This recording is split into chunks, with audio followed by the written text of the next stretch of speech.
Şəhəri qoyunlar. Haruki Murakami. İlin əvvəl qarı. Xiyaban Sapporoda, Japonda yağmağa başlamışdı. Yağışla başladı və yerin qara verdi. Bu yer dəyişmə çox zaman çəkmədi. Hər halda Xiyaban Sapporoda qar romantik deyildi. Çoxlu bir qeyri-dostiyana xoş gəldinə bənzəyirdi. Cümə oktobrun 23-üdür. Vəqti Tokionu airport enəcəyi Naritadan tərk elədim. 747 ilə yalnız bir tişört geymişdim. Qar qarıyırdı. Bundan öncəki Vakmenimin 90 dəqiqəyi navarın sona çatdıram. Dostum dedi, bu çox normal deyil. Ümumiyyətlə bu zamanlar əvvəlin qar yağırdı və sonra soyuq başlayardı. Hava çox soyuqdur, bu cür deyil. Nə deyirsən, düzdən soyuqdur. Biz Kubədə, Japonun qərbində böyümüşdük. Bir balaca məhəllə, sakit qonşularla. Evlərimiz hududi 50 metr bir-birindən fasiləsi var idi. 3-cü sinif oxuyanlar və axırıncı sinif oxuyanlar Dəbiristanda bir mədrəsədə olurdular. Biz həm də mədrəsə dostlarımızla orduya gedirdik və 2 nəfəri qərar qoyardıq. Bir seri çox məst elədik. O həddə ki, ta taksinin qapısı açıldı, yıxıldıq kəfinə. Dəbiristandan diplomu alandan sonra müxtəlif danışqahlara getdik. Mən getdim Tokyoya. O halda ki, dostum Hokkaidoya köçdü. Mən bir sinif yoldaşlarımla Tokyoda evləndim və dostum sinif yoldaşıyla Otaruya Hokkaidoda evləndi. Tamam bunlar bir yoldu ta həyatımız gözəl ola. Biz dənələr kimi yeldə hər yana səpilmişdik. Əgər o Tokyoya getmişdi və mən Hokkaidoya, yaşayışlarımız kamilən fərqli olacaqdı. Şayad mən müsafirəti bir ajansda işləyərdim və tamam dünyanı gəzərdim. Mümkün idi o bir yazıcı ola Tokyoda. Amma qismət bu idi ki, mən yazıcı olam və o müsafirəti ajansın sorağına gedəm. Və hələ günəş hər gün öz parlamağına davam edir. Dostumun bir 6 yaşda oğlu var idi. Hokoto həmişə oğlundan 3 dənə əks kefində olardı. Hokoto o halda ki, qoyununla bağ vəhşdə oynayır. Hokoto o halda ki, cəşnvarəyə Shichi-Gusan payızda amadə olacaq, ona libasın geyən halda şəkil çəkdirib. Hokoto o halda ki, Şəhrbazıda muşəkə minib. Hər şəkilə 3 seri baxdım. Bir-birindən sonra o gəlməmişdən qabaq arpa suyun cəmləmişdim və biraz ruybə götdüm. Hokotonun ən bahalı yeməyi. Məndən soruşdu, nə xəbər piydən?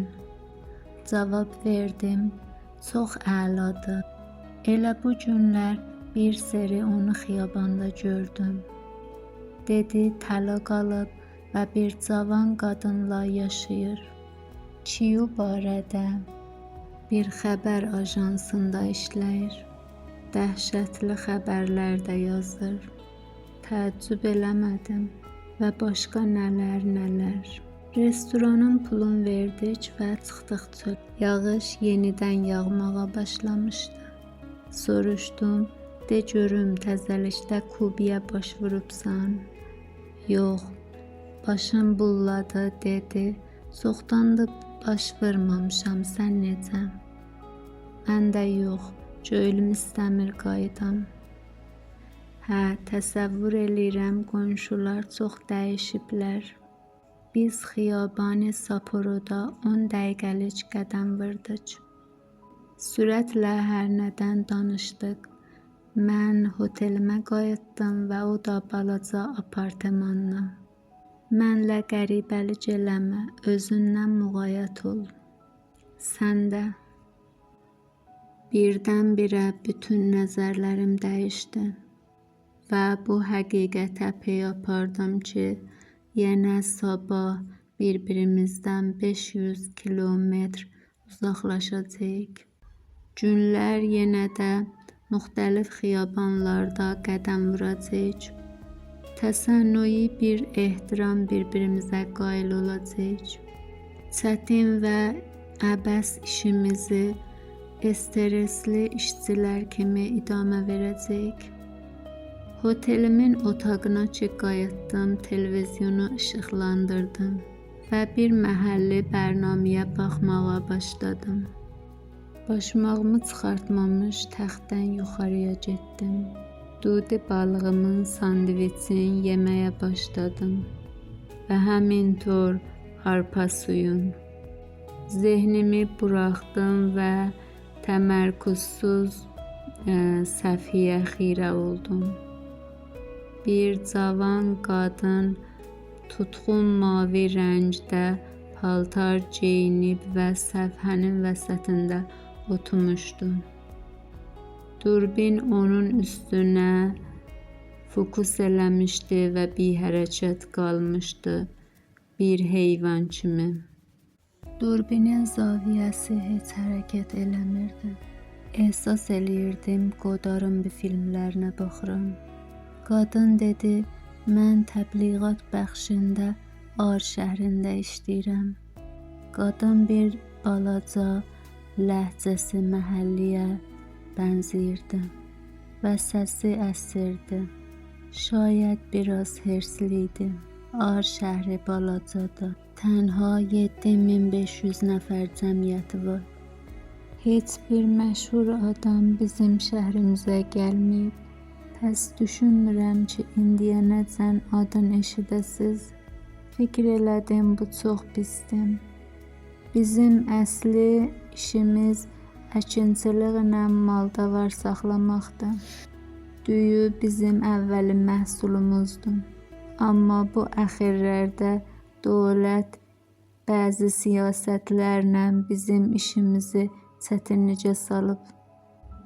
Şəhərin ətrafında mərtələr vardı ki, orada 200 inək, yüzlərcə at və qoyun otlayır. Hal-hazırda damdarlıq və qoyundarlıq çoxalır.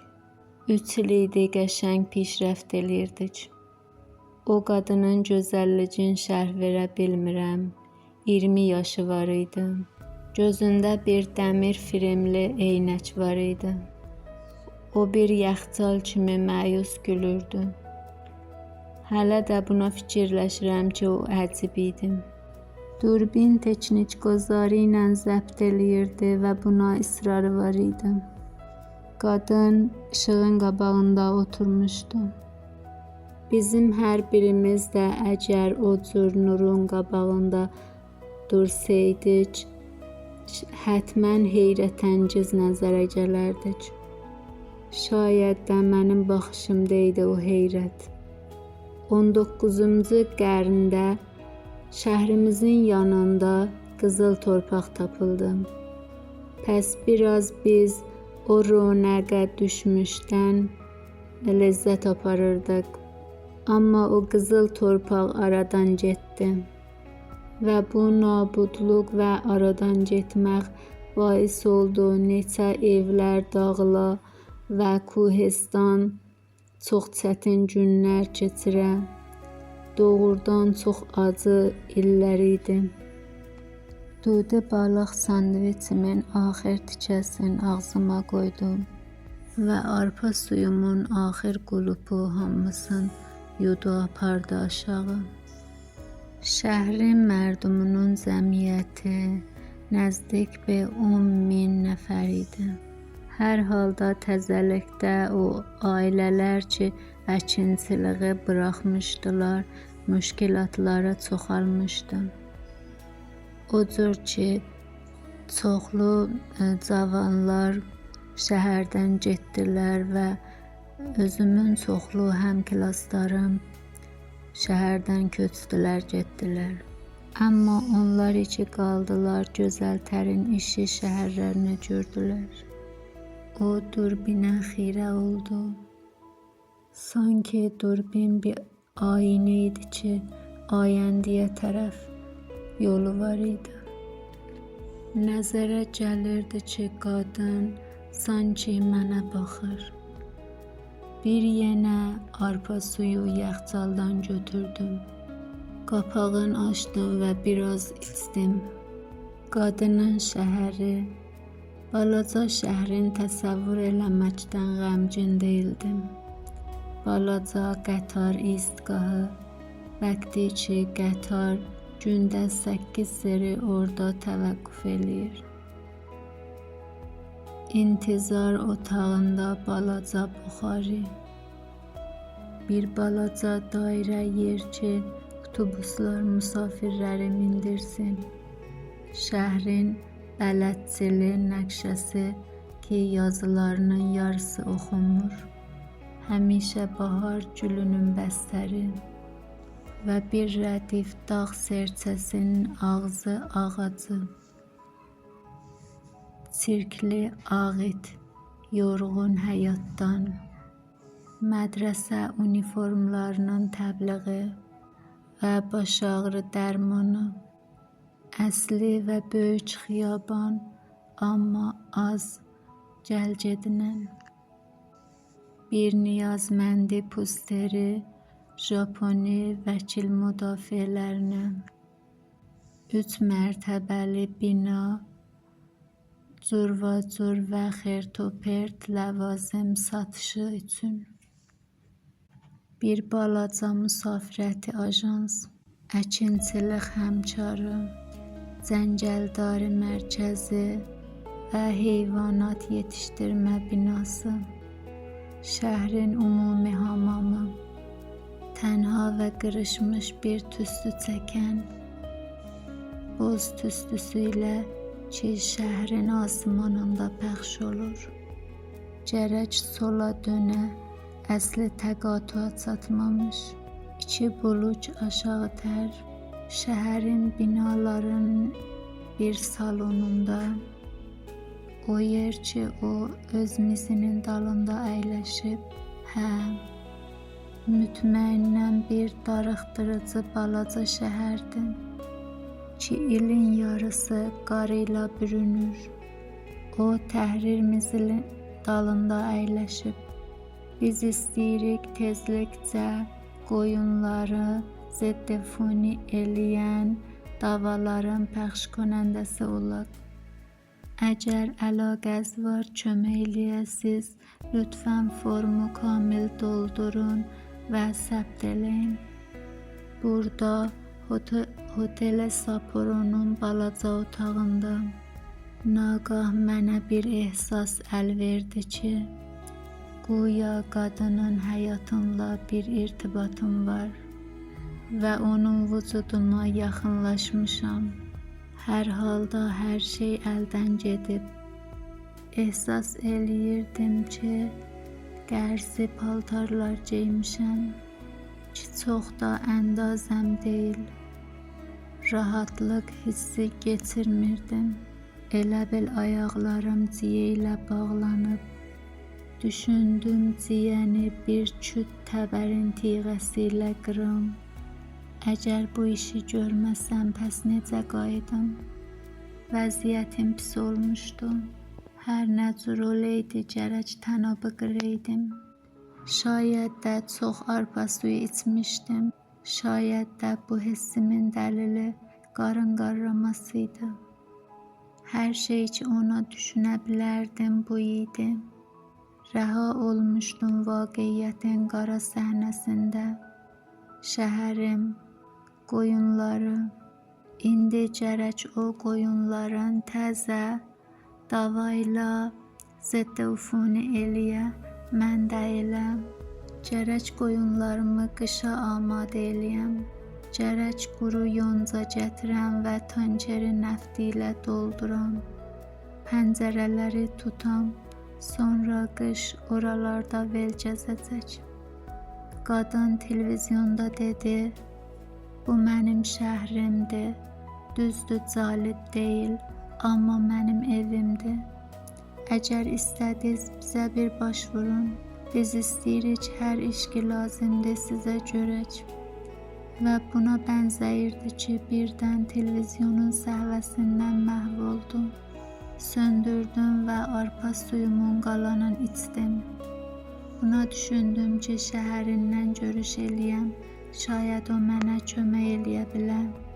Amma ehtimalən heç vaxt o doğru bərrərə getmərəm. Bu günə qədər də çox şey itirmişəm. Çöldə qar hələ yağırdı. Yüzlərcə qoyunun başı, bağlı gözündən batmışdılar qaranlığın içinə. Son.